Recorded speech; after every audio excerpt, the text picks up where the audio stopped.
കോൺഗ്രസിൽ ചേരുന്നവരാരും വിശ്വകർമ്മ സമുദായ നേതാക്കളെ പോയി കണ്ട് അനുഗ്രഹം തേടാത്തത്?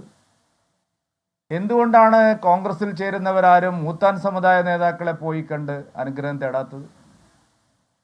എന്തുകൊണ്ടാണ് കോൺഗ്രസ് നേതാക്കളാരും ചെട്ടി സമുദായ നേതാക്കളെ പോയി കണ്ട് അനുഗ്രഹം തേടാത്തത്? എന്തുകൊണ്ടാണ് കോൺഗ്രസ് നേതാക്കൾ ഓർത്തഡോക്സ് സഭാ നേതാക്കളെ പോയി കണ്ട് അനുഗ്രഹം തേടാത്തത്?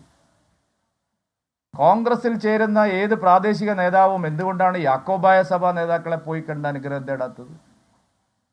കോൺഗ്രസിലെ നേതാക്കൾ ആരും തന്നെ എന്തുകൊണ്ടാണ് ലത്തീൻ കത്തോലിക്ക സഭാ നേതാക്കളെ പോയി കണ്ട് അനുഗ്രഹം തേടാത്തത്?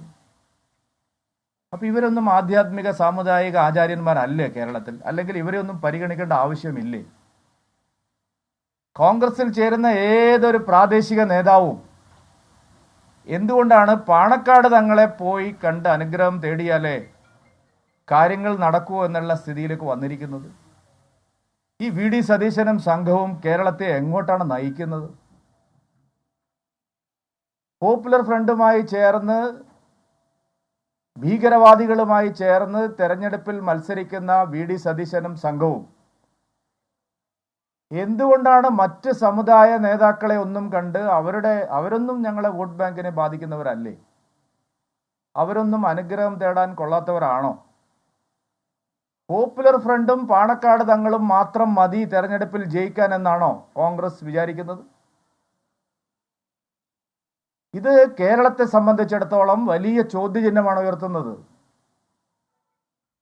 എത്രമാത്രം മതഭീകരവാദ ശക്തികൾക്കും ലീഗിനും കോൺഗ്രസ് അടിമപ്പെട്ടിരിക്കുന്നു എന്നുള്ളതിന്റെ തെളിവല്ലേ ഇത്? ചില കോൺഗ്രസ് നേതാക്കൾ രഹസ്യം പറയുന്നത് അദ്ദേഹം ഘടകകക്ഷിയുടെ നേതാവായിട്ടാണ് പോയി കണ്ടതെന്നാണ്. എന്നാ പിന്നെ പി ജെ ജോസഫ് ഘടകകക്ഷി നേതാവല്ലേ? അവശേഷിക്കുന്ന കേരള കോൺഗ്രസ് അതിൻ്റെ UDFന്റെ സ്ഥാപക നേതാക്കളിൽ ഒരാളായിട്ടുള്ള പി ജെ ജോസഫിനെ പോയി കണ്ട് അനുഗ്രഹം തേടാൻ എന്തുകൊണ്ട് കോൺഗ്രസിൽ ചേരുന്ന പ്രാദേശിക നേതാക്കൾ തയ്യാറാവുന്നില്ല?